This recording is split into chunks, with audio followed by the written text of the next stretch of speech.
carrément. c'est parti. Alors, donc on s'approche des fêtes de Noël. Donc on va essayer de voir un petit peu, ce qu'on peut, offrir à un archer pour Noël. Dans les magasins à l'approche des fêtes, il y a pas mal de gens qui rentrent dans les archeries en disant, «Bah, j'ai un ami qui fait du tir à l'arc, je voudrais lui offrir un truc. Qu'est-ce que je peux lui offrir?» Merci de la question. Vous vous lancez dans un si vous faites ça, vous vous lancez dans une belle petite galère parce que c'est pas simple d'offrir du matériel, à un archer, Oh, même si on est archer, soi-même, parce que c'est, du matériel qui est, pour beaucoup, très spécifique. On a très souvent envie d'offrir quelque chose qui va être, un petit peu technique ou qui va être, au moins utile, vraiment, à l'archer et il y a beaucoup d'accessoires qui vont être, un petit peu techniques dans le sens où ils vont devoir être adaptés, à la personne qui va s'en servir. Comme, si on pourrait aller sur des grosses pièces, par exemple, comme une poignée, ou des flèches. C'est, très compliqué déjà pour un archer de s'acheter des flèches à lui-même. Alors si en plus on veut les offrir, c'est pas évident et après, ça peut être adapté aussi à son confort. Il y a des choses qu'il va pas aimer, qu'il va pas avec lesquelles il va pas se sentir forcément, très, très bien tout simplement, même des choses pas très chères comme un œilleton de viseur. C'est vraiment très personnel et il y a pas de règle. Donc c'est un petit peu risqué, de partir sur ce genre de choses. Après, c'est toujours possible, de le faire en discutant avec lui. Alors ça casse un petit peu le côté, surprise du cadeau, c'est un petit peu embêtant. Hem, mais voilà, ou d'essayer de par des chemins détournés, d'essayer d'avoir le contact avec son entraîneur ou, pour savoir ce qui pourrait être utile. Après, il y a une autre difficulté, qu'on va éventuellement, rencontrer, ça va être que, bah, sur du matériel, pratique, que, c'est du matériel qui va être adapté, par l'archer. Donc il va peut-être nécessiter du réglage et bah, l'archer va peut-être pas forcément pouvoir s'en servir tout de suite, parce que, bah, ça va nécessiter un petit peu de réglage. C'est pas prévu comme ça par, le super entraîneur, qu'a, l'archer.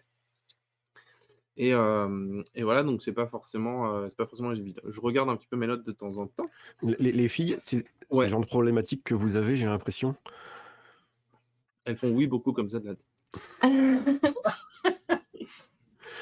De quoi? De trouver Bah, un cadeau pour Noël? Non, alors comment vos proches vous offrent des cadeaux de Noël? Et est-ce que vous savez offrir, des cadeaux de Noël à des archers? Un Ou rapport vous avec le tir à l'arc, c'est ou compliqué. vous avez un Moi, je pote sais qui que ma fait du maman, VTT, elle comment vous lui ouais. offrirez un cadeau? Parce que vous connaissez pas le En VTT fait, et je pense que je lui achète un bon d'achat, tu sais, dans un bah, par exemple, nous, si un bon d'achat dans une archerie. Moi, par exemple, c'est un peu compliqué où avec Lisa, on a déjà nos arcs, nos flèches et tout. Comment tu peux aider? Bah, je sais que ma maman, tous les ans, elle m'offre des dragons. Parce qu'au moins, c'est la seule. Hop, elle me customise des dragons. Toi, ta maman, Lisa, elle t'a fait un bob aussi une fois. Enfin, ouais. c'est ça, nos proches, ils font ça. Moi, je pense que ouais, VTT, je ferai un bon d'achat ou tu sais, des gourmettes avec un vélo dessus ou je sais pas. Ça dépend, c'est un bon pote ou Ouais. c'est pas un bon pote? non, c'est quelqu'un que t'aimes pas. Qu'est-ce que tu lui offres? Oui, Ah, tu bah, lui du offres coup, une tu lui offres raquette quelque de chose, ouais, voilà. badminton, mais pas cher. Tiens, des flèches Moi, je trouve Vinted. que mmh, ouais, je trouve qu'un bon cadeau pour un sportif, c'est pas forcément du matériel, spécifique, mais par exemple, pour quelqu'un qui fait du vélo, ben, une bonne gourde, par exemple, ou un truc pour customiser son vélo ou par exemple, au tir à l'arc, je pense à un plastron que tu pourrais, coudre des écussons dessus pour que la personne, elle soit contente parce que c'est un truc qu'elle aime, tu vois? Mais pas forcément un gros matos, mais peut-être juste un truc personnalisé, je trouve ça chouette. Effectivement, c'est une bonne, enfin, bien sûr, c'est une bonne idée. Après, on rentre dans ce que j'ai dit, par exemple, le plastron aussi, c'est assez personnel. Il va y avoir Ouais, des formes différentes, des, choses comme ça. Il y Des a des plastrons tailles. avec lesquels on va être Ouais. à des tailles mmh, différentes, mais, avec les choses avec lesquelles on va être à l'aise. et d'autres Ouais, pas. c'est vrai. Donc c'est vraiment pas facile. Alors effectivement, la première solution, c'est un bon d'achat dans une archerie. Heu, Éventuellement même tant qu'à faire dans l'archerie où l'archer va régulièrement. Tant qu'à faire, c'est toujours plus sympa. Après, comme vous l'avez, très bien dit, elles sont incroyables ces transitions dans cette émission. Il y a plein de petits trucs autour, en fait, qu'on peut acheter et qu'on va pouvoir offrir. Alors, qui vont être, enfin, un peu pour tous les budgets et qui vont être de la petite, soit de la customisation, soit des goodies. Mmh. Il y a plein de choses, et même éventuellement dans les goodies, des fois, ça peut être un petit peu compliqué. Donc il y a le premier truc qui se vend, très certainement le plus, ça va être la casquette de Ouais. la marque. Hem, voilà, alors casquette, visière, bob, mais c'est quoi ta marque préférée? Oui, mais j'aime pas la couleur. Oui, mais donc ça, c'est pas forcément évident. D'ailleurs, vous êtes plus bob ou casquette? C'est quelqu'un de Moi, je l'INSEP qui suis m'a plus posé la Bob. question Ouais. pour dans un mois. Ah ouais, ouais. Lisa est grave Bob. Moi, je suis grave casquette. Mais tu sais, en plus, la casquette, mais avec le trou au-dessus, là, pour passer la queue de cheval. Il y a des casquettes comme ça maintenant. Et sinon, la Coupe du Monde de Paris, t'es obligé si tu as la chance de faire partie de l'équipe, t'es obligé de tirer avec un bob parce que le soleil est juste au-dessus des cibles. Donc, tant pis pour ceux qui ont une tête à bob, t'es quand même obligé D'accord, de parce que chuter une casquette. le soleil est juste en face. Ouais. Ouais, À ça. Charletti, ouais. D'accord, OK. Ah, parce que du coup, le bob va descendre plus bas, plus droit, mais comme la visière est plus Ouais. courte, du coup, c'est Exactement. facilement la corde. Ils vont être obligés de tirer avec des lunettes de soleil, Nico. Des lunettes de tir. Par exemple, Bah, voilà, en plus de tirer avec des lunettes de star, t'es obligé de tirer avec le voilà, bob. ça c'est une idée aussi d'équipement. Il existe des lunettes spéciales si on n'a pas envie de porter un bob quand on tire à Charletti. Bon, ça concerne pas tout le monde, Et n'importe où, quoi, tu vois. Mais c'était mais un voilà. petit... Un petit équipement en plus. Après, il y a plein d'autres choses qu'on peut acheter. Vous avez plein de marques qui sortent des goodies. C'est la grande mode des gobelets, des verres, des gourdes isothermes à l'effigie des marques. Donc ça fait toujours plaisir. On commence à avoir tous 17 gourdes en aluminium C'est clair, sérigraphiées. Il y en a de partout maintenant. pour vrai. Il en reste 17 sur les pas de tir à la fin des concours à chaque fois. Vous avez des vêtements pour rester aussi un peu dans les casquettes. Vous avez des maillots techniques.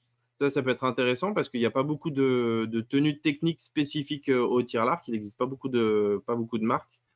Et les marques, les fabricants vendent aussi des maillots à leur effigie et qui sont bien souvent en tissu textile et qui sont réfléchis pour la pratique du tir à l'arc, qui est une pratique un petit peu particulière parce qu'on fait un petit peu de mouvement, mais pas trop. Donc, il faut que ça tienne chaud, mais il ne faut pas que ça comprime trop.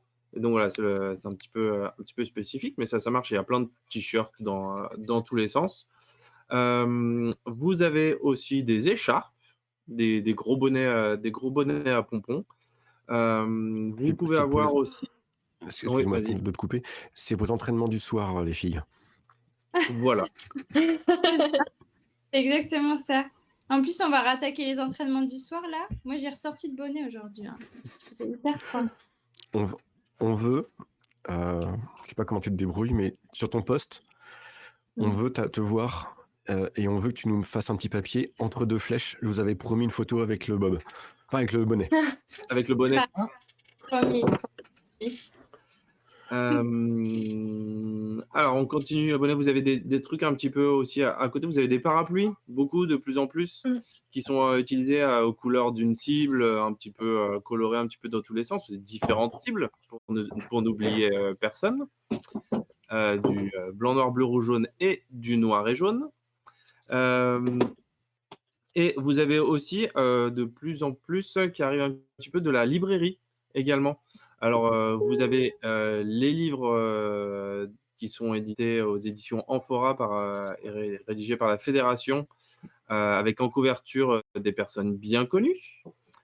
Vous avez aussi pas mal de livres un petit peu autour sur l'histoire du tir à l'arc.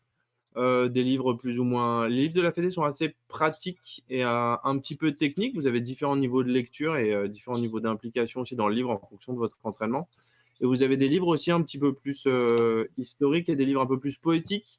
Je pense à La Voix de l'archer de Paulo Coelho, par exemple, qui est assez intéressant pour la philosophie du tir à l'arc, un peu de... Oui, très bien. Ouais, on me l'a offert d'ailleurs, tiens Nico. Tu vois, on me l'a offert Voilà. à Noël dernier, tu vois, comme quoi. Ceci est un message, je ne ferai pas La Voix de l'archer à Yann, il l'a déjà. C'est clair. Il a Et 12 exemplaires. Et je veux bien une dragonne personnalisée. Par exemple. Après, vous avez pas mal de techniciens qui sortent aussi leurs livres, des archers, des entraîneurs. Vous avez le Inside the Archer de Kissy Cleave, vous avez Jake Kaminski, archer américain, qui sort aussi des livres sur comment il s'entraîne, comment il organise son entraînement, ce qu'il fait à côté, qui sont assez intéressants. Vous avez des petits goodies aussi qui arrivent, qui sont les protections de chaussures, des petits ronds. Je ne sais pas si vous en utilisez, les filles ou pas. Ici, on Carrément. est tous sponsors par Thomas Chiro qui nous en a filé à tous. On a tous nos petits ronds pour protéger nos chaussures. Voilà, donc pour ceux qui en ont jamais vu, c'est un petit rond généralement en silicone ou en cuir qui s'accroche au lacet et qui vient recouvrir le dessus de la chaussure. Comme ça, quand vous posez votre arc sur le bout du pied, quand vous vous reposez entre deux flèches. Ah oui. Entre deux flèches. Je l'ai préparé sur mes notes, je n'étais pas sûr de le placer. Mais heureusement qu'on fait 3 clins d'œil quand même. Hein, Je me suis senti, là, faut que je le précise. Du coup, ça permet de protéger la chaussure. Et voilà, je me suis rendu compte sur les pâtières, il y a pas mal de gens qui gardent leur arc dans leurs mains parce qu'ils n'osent pas poser leur arc sur leur chaussure de peur de l'abîmer. Et du coup, ils se fatiguent un petit peu, donc c'est dommage. Et voilà, je crois qu'on a fait un bon petit tour de ce qu'on peut offrir. Il y a aussi les chaussures qui sont bien. Lisa, elle en a en plus. Ouais. Quand même pratique. Sur chaussures, c'est trop bien ça. C'est hyper pratique. Imperméable, tu sais. Tout à fait. Ça, c'est pas mal aussi. Vous avez ça, vous avez tous les par-dessus de vêtements, mais souvent les archers aussi sont équipés déjà mais de tenue, un pantalon de pluie à mettre par-dessus ou ça va, c'est facile. Un kawaii, c'est encore une fois assez personnel. Après, il y a tous des dérivés dans l'autre sens. Il existe des chaussettes également, des chaussettes alors, c'est pas des chaussettes d'archerie parce qu'elles n'ont rien de spécifique à part qu'elles peuvent être potentiellement très confortables. Vous avez des chaussettes aux couleurs du tir à l'arc. Vous avez des chaussures aussi que vous pouvez faire dans beaucoup de sites voilà, qui proposent différentes choses plus ou moins chères et plus ou moins bien finies. Mais voilà, vous pouvez faire pas mal de... Vous avez finalement pas mal de solutions, de petits trucs qui peuvent faire très sympa pour que l'archer se customise lui-même aux couleurs du tir à l'arc et qu'il puisse porter sa passion tous les jours. Oh, c'est beau. Oh, de ouf. Très beau. Mais elle est bien ta petite liste là. Il y a un petit truc que j'aime bien aussi. Je sais que vous l'avez, Nico, au travail. C'est 2 anneaux reliés par un aimant.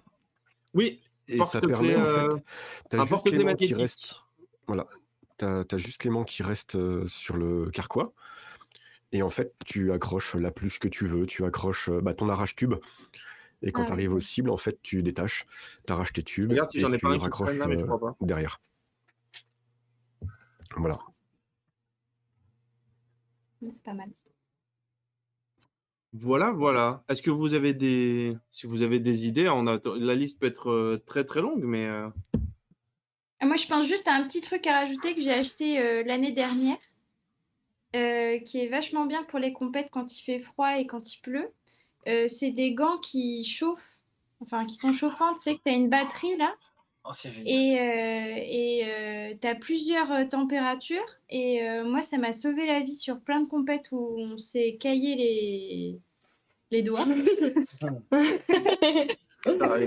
Bien rattrapé. Ça a failli glisser. Réception, salutations.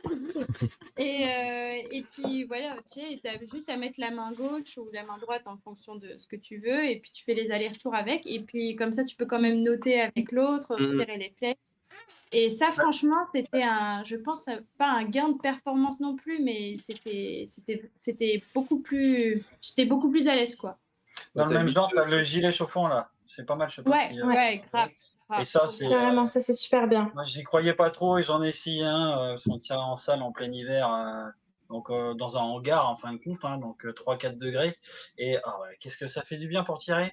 C'est pas gênant, Ouais. rien. Donc, C'est trop bien.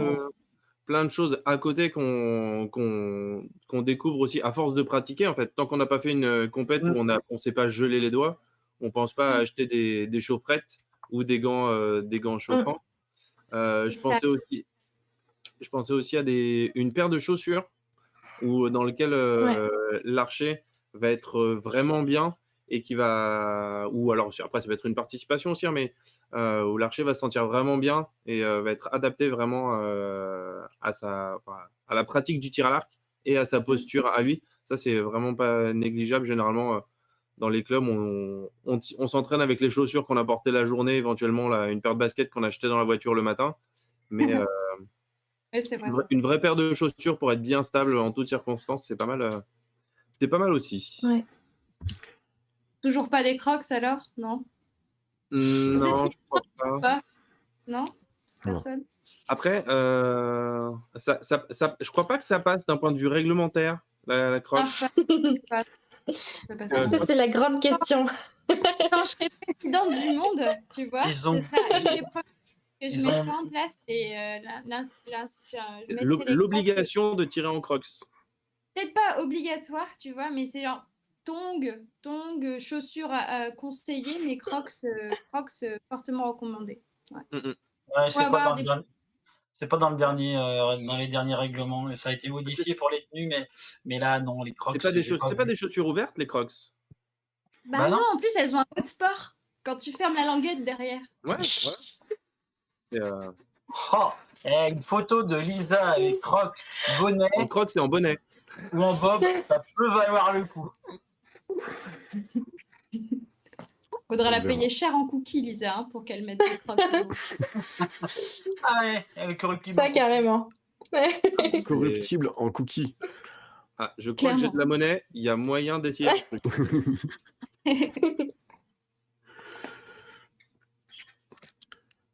Voilà pour moi. Bien. Je pensais aussi, vous pouvez acheter une balle de tennis. Et des vieilles, en plus. Ça coûte encore moins cher. On n'est pas sur le même podcast, Mathieu. Si, non, mais vous l'ouvrez, vous mettez sur la poupée du bas, et ça permet de poser l'arc classique debout, sans abîmer la poupée, quand vous allez aux flèches. Sur un campagne, par exemple. Par exemple. Ah, pas mal. Quand tu poses la poupée dans le sol, la tape devant et que tu appuies sur une vieille flèche. C'est ça. D'accord. C'était mon cadeau pas cher. Avec un vélo. Tu prends ton vélo, tu le mets sur la béquille et après tu appuies ton arc. Un peu plus contraignant, mais. Ouais. Je donne des idées. Après, chacun fait ce qu'il veut. Moi, je donne des idées. Jamais sans mon vélo. Bon, allez. On passe à la chronique suivante. Vous avez d'autres idées de cadeaux? Ah non, pour moi, c'est bon là. Ouais, c'est bon aussi. Yann, il en peut plus. Il a pris des notes partout pour tous les cadeaux. Ouais, il y a pas mal de notes. Comme quoi, on peut parler mission. Hein. Waouh. Ça a pas l'air, mais on bosse. Ça a l'air, hein.